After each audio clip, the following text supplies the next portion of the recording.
10 pokok cahaya kehidupan yang akan membimbing setiap hamba untuk mendapati kemudahan, kenyamanan, dan kesuksesan hidup. Sifatnya larangan ya, larangan berzina. Ada kan orang yang karirnya hancur karena selingkuh? Ya, karena zina, banyak. Cukup amalkan satu surah ini dalam Al-Quran. Demi Allah saya katakan, lihat perubahannya kemudian. Cahaya akan muncul. Katanya ingin tenang. Katanya ingin nyaman. Baik.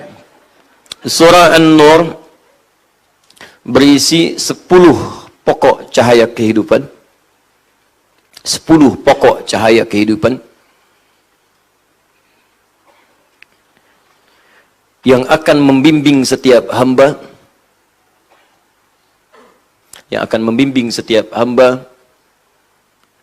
untuk mendapati kemudahan, kenyamanan, dan kesuksesan hidup. Mudah, nyaman, sukses. Ada yang sukses tapi meraihnya sulit, prosesnya panjang. Maka kita sertakan kalimat mudah untuk bisa mendapatkan hal yang diraih tadi dengan begitu cepat. Ada yang cepat sukses tapi hidupnya nggak nyaman. Sukses tapi tidak bahagia gitu. Ibu pilih mana, Bu? Sukses tidak bahagia atau nggak sukses tapi bahagia? Nggak ada pilihan ketiga dan nggak usah maksa. Kira-kira mana? Sulit ya? Sulit karena kebahagiaan itu selalu melekat dalam setiap kenikmatan.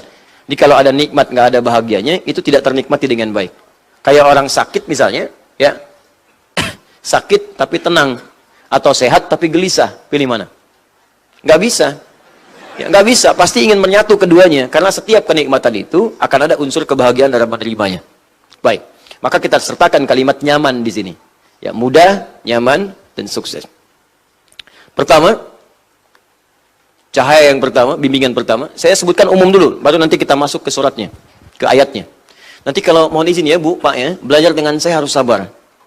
Karena nanti ketika Anda belajar dengan saya, khususnya Al-Quran, saya tidak akan membahas secara global. Yang saya akan bahas bahkan dari setiap hurufnya. Yang penting kita selesaikan, walaupun nggak tuntas sampai kita wafat, minimal kita wafat dalam keadaan sedang mengkaji Al-Quran insya Allah. Ya. Satu, cahaya pertama, sifatnya larangan ya. Larangan berzina. Larangan berzina. Jadi kalau ingin sukses, jangan zina. Ya. Ada kan orang yang karirnya hancur karena selingkuh? Ya, karena zina, banyak. Pertama itu. Nanti kita turunkan pelan-pelan. Kedua, larangan menuduh tanpa bukti, fitnah. Larangan menuduh tanpa bukti, fitnah. Coba lihat, banyak orang hancur karirnya, hancur martabatnya karena fitnah. Ini sekarang marak semua nih. Ya, coba lihat tuh, zina menyebar. Bahkan kemarin ada disertasi yang cenderung menghalalkan zina. 3, larangan menebar hoax. Larangan menebar hoax. Tuh kan, menebar hoax, hoax. Hoax. Ya, berita yang tidak benar. Sudah? Sekarang kejadian nggak? Ya coba tuh, 3-tiganya udah menyebar. Makanya kehidupan tuh sering gelap. Melihat, kan serba gelap yang kita hadapi sekarang ini. Kerusuhan di mana-mana, ribut di mana-mana, saling tuduh di mana-mana. Berita hampir tiap hari tuh, hampir tiap hari kok jelek terus gitu yang muncul. Mabuk di sini, pembunuhan terjadi, kecelakaan begini. Ini hampir tiap hari, buka deh tiap hari. Saya hampir tiap hari itu saya jajarin tuh berita tuh. Mulai dari ini, detik.com, Era Muslim, Hidayatullah, Republika, CNN, BBC. Baca semua, hampir musibah tiap hari itu. Gelap. Apa nggak ada tiap hari berita yang menenangkan? Mendapatkan juara ini, terjadi kenikmatan begini, ini meningkat, kenyamanan ini. Coba bandingkan dengan nilai kegelapan yang muncul dibandingkan cahaya kenikmatan yang dirasakan. Berapa persen perbandingannya? Apa di antara dampaknya? Ya ini tadi, sumber-sumber cahayanya itu ditiup. Dipadamkan cahayanya karena padam, yang gelapnya muncul. Kalau cahaya dinyalakan, hilang tuh yang gelap-gelapnya. Itu poinnya. Ini kelihatan sederhana tapi dalam sekali maknanya. 4. Menampilkan hikmah di balik setiap musibah. Menampilkan hikmah di balik setiap musibah. Biasanya kalau orang kena musibah kan suka merasa gelap kan? Tiba-tiba kena PHK, gelap. Pulang lunglai, padahal matahari terang, tapi badan jadi gelap gitu kan? Mata gelap, selera nggak ada, ya? Baik. Tiba-tiba kemudian ada kecelakaan, ada yang sakit, sakit parah, ada yang meninggal, gelap sampai meratap semacam-macam. Nah, ayat ini akan memberikan hikmah di balik setiap musibah. Sehingga nanti kalau menghadapi musibah apapun, nggak ada gejolak dalam jiwa kita yang berlebihan. Tenang gitu. 5. Larangan mudah menerima berita tanpa validasi. Larangan mudah menerima informasi yang belum tervalidasi, belum dicek kebenarannya. Wah, hati-hati, sekarang kejadian juga. Baru orang bikin status, bikin komen, dicek aja belum. Banyak terjadi gitu kan sekarang? Selanjutnya, larangan mencari kesalahan orang lain, mencari-cari kesalahan orang, mengeksploitasi kekurangan orang lain. Larangan mengeksploitasi kekurangan atau kesalahan orang lain. Wah, sini juga muncul nih sekarang nih, nggak tanggung-tanggung yang dicari kesalahannya ustadz. Kesalahan Ustadz Ali Hidayat.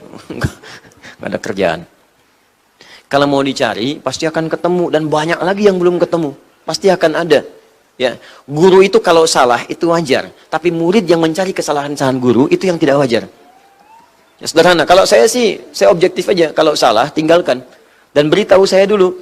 Kalau itu memang benar, nanti saya koreksi. Supaya koreksi itu menyebar di kalangan masyarakat. Bahwa ini salah. Tinggalkan pendapat saya yang keliru, ambil pendapat yang benar.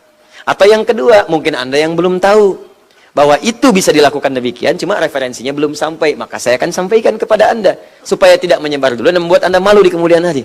Jelas ya? Baik. Teruskan.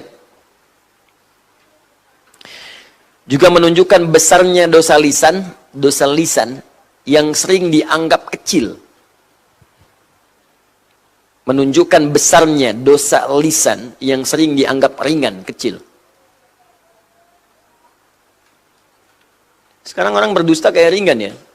Padahal dampaknya besar. Mama pengen permen, ma. Mama lagi ngaji dulu. Permen, malu sama Pak Ustadz. Ntar mau beliin permen 1 truk. 1 truk tuh. Itu yang terbayang di anak itu langsung 1 truk, Bu. Pak. Kelihatannya sederhana, tapi kalau Anda nanti nggak koreksi itu, dia akan biasakan. Kalau dia jadi orang tua, kalimat itu akan dipakai lagi. Dan dia dari kecil terbiasa mendengar yang salah. Ya, antum kalau memang mau bekerja, bilang bekerja. Jangan bilang main dulu ke depan. Nana, ayah mau pergi dulu ya. Ayah mau kemana? Ikut. Wah, enggak, ayah cuman ke depan aja. Padahal mau kerja jauh. Bilang aja pergi jauh. Supaya langsung memberikan pelajaran kepada dia. Dengan kalimat-kalimat yang indah, ajak main dulu, ceritakan dulu, ayah mengajar dulu ya, dengan mengajar ini, ayah bekerja dulu dengan kerja ini, nanti adek insya Allah pulang bisa dapat mainan, kita bisa main lagi, kita bisa jalan-jalan lagi, kita bisa mengaji bersama. Kalau ayah nggak bekerja, kita nggak bisa melakukan itu lagi. Buat dia mengerti dengan bahasanya. Setelah itu pamit, itu lebih elegan, lebih bagus dibandingkan membuat kalimat-kalimat yang tidak nyata. Ya, jangan tunjukkan sesuatu yang tidak benar, walaupun pada anak kecil. Ya, anak kecil kalau diajari yang tidak benar, dewasanya dia akan terbiasa dengan ketidakbenaran itu. Nanti besok-besok LKS yang 10.000 dia bilang 100.000. Itu balasan dari permen 1 truk tadi.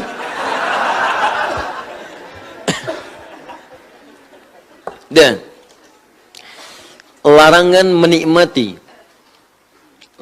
menikmati tersebarnya gosip yang menimpa orang beriman. Aduh, ini saya agak khawatir ini. 8 poin ini muncul semua sekarang ini. Sedih dia ini. Larangan menikmati gosip yang tersebar menimpa orang beriman. Coba sekarang Anda lihat berita nih. Betapa banyak orang beriman itu digosipkan. Bahkan dicela. Berapa banyak ulama sekarang dicela. Betapa banyak ustadz-ustadz direndahkan. Ada yang bikin karikatur, ada yang mencela, ada yang bikin kalimat satir. Ya, ada yang macam-macam. Dan lebih aneh lagi, ada yang menikmati itu. Dan dia bangga menikmati itu sebagai seorang muslim. Itu aneh. Itu dampaknya bisa memadamkan cahaya. Makanya kegelapan banyak muncul. Datang sini, ribut. Padahal mau ngisi pengajian, ribut. Yang ini ribut, yang ini rusuh. Ini ribut, ini rusuh. Kalau terbiasa, gini, kalau mau ngaji aja rusuh, mau mengerjakan kebaikan rusuh, maka pantas keburukan pun banyak menyebar kerusuhan. Sepak bola, rusuh. Lempar ini minum, lempar ini, lempar itu. Makin meluas lagi. Kalau ekskalasi yang kecil nggak bisa dipadamkan, nanti apinya semakin meluas. Dari kata nurun itu kan muncul kata narun, nar itu api. Jadi kalau Anda menyulut di sini api, kemudian nggak dipadamkan atau ditambahkan dengan hal yang bisa memicu, apalagi kasih bensin, menyebarnya luas. Maka kalau cahaya-cahaya itu dipadamkan, apinya semakin menjalar nantinya. Itu yang bahaya. Coba silakan cek sekarang ini. Bukankah kegaduhan semakin meluas? Levelnya kecil, jadi luas. Sekarang antar negara, pindah ini, pindah itu. Kita mau sampai kapan begini? Cukup amalkan satu surah ini dalam Al-Quran. Demi Allah saya katakan, lihat perubahannya kemudian. Cahaya akan muncul. Katanya ingin tenang. Katanya ingin nyaman. Tapi sumbernya nggak dikerjakan. Gitu. Dan kita mengatakan muslim gitu. Itu Allahu Akbar. Astagfirullah. Astagfirullah. Ya, kemudian selanjutnya. Hukum sedekah bagi kerabat. Hukum sedekah bagi kerabat. Khususnya kerabat dekat. Nanti kita akan lihat bagaimana cahaya yang muncul dari kemuliaan sedekah. Masya Allah. Indah sekali. Anda nggak tahu kapan Anda wafat. Ketika Anda wafat, tiba-tiba anak paman yang Anda santuni dulu sekarang jadi direktur. Anak Anda diangkat kemudian. Ya, anak bibi yang dulu Anda cuman bayari SPP-nya. Tiba-tiba Masya Allah sekarang jadi punya kedudukan. Tiba-tiba Anda yang wafat, anak Anda dirawat oleh dia. Banyak terjadi. Nah, itu diantara fungsi sedekah. Bagaimana cara sedekahnya? Apakah harus selalu dengan uang? Belum tentu. Nanti kita akan lihat rumusnya saat masuk kepada ayat-ayatnya. Yang terakhir 10. Nah ini. Menghadirkan kunci harmoni dalam rumah tangga. Menghadirkan kunci harmoni dalam rumah tangga. Bagaimana kita mendapati kehidupan rumah tangga yang harmonis dari surah ini.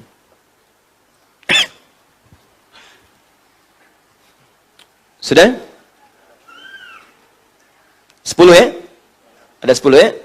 Baik, saya cek ulang. Larangan zina, larangan menuduh tanpa bukti atau fitnah, larangan menebar hoax, larangan menampilkan hikmah di balik musibah, larangan mudah menerima berita tanpa validasi, kemudian larangan mencari-cari kesalahan orang lain, kemudian besarnya dosa lisan yang sering dianggap ringan, larangan menikmati tersebarnya gosip bagi orang beriman, kemudian hukum sedekah bagi kerabat, dan tips atau kunci mendapatkan harmoni dalam rumah tangga. Ada? Sudah semua ya? Nah, itu yang akan kita bahas dalam surah ini. Mudah-mudahan ketika itu dibahas, selesai, dapat kita cahaya dan bimbingan kebaikan. Ya, insyaAllah. Jelas sampai sini? Baik. Sekarang, sebelum saya masuk kepada 10 poin ini, saya akan tegaskan dengan ayat yang pertama. Ya, hukum cahaya ini akan tiba jika kaidah yang pertama ini diterapkan. Kuncinya di surat yang pertama. Kalau di ayat yang pertama, kalau ayat pertama ini tidak diamalkan, maka cahaya-cahaya ini mustahil akan hadir dalam kehidupan kita. Yang 10 ini. Ya. Apa yang pertama ini? Suratun. Ayat pertama. Anzalnaha wa faradnaha. Hati-hati, ada ayatnya? Suratun anzalnaha wa faradnaha. Sekarang kami akan turunkan satu surah. Sudah? Dan kami wajibkan bagi kalian untuk mengamalkan semua isinya. Awas.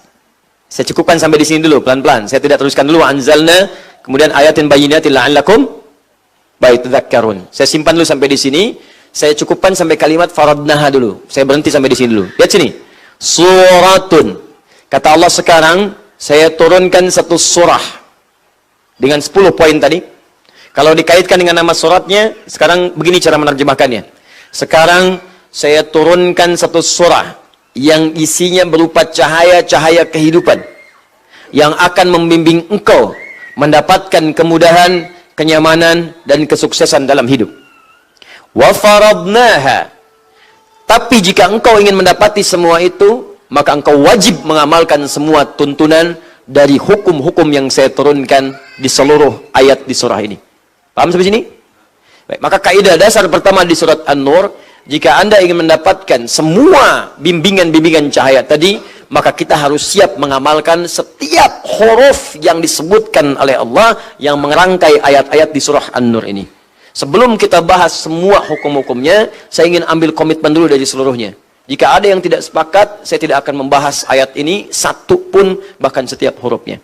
Pertanyaan pertama, siap kita mengamalkan semua hukum Allah di ayat ini? Siap insyaallah? Baik, kalau sudah siap, maka insyaallah saya akan siapkan sebuah kurikulum. Dari kurikulum ini saya akan buat intisari termasuk yang sekarang. Nanti setiap akan masuk bahasan-bahasan baru, saya berikan kepada Anda sinopsisnya supaya jadi bekal kita untuk pelajari lagi di rumah setelah kita mempelajari materi-materi kita.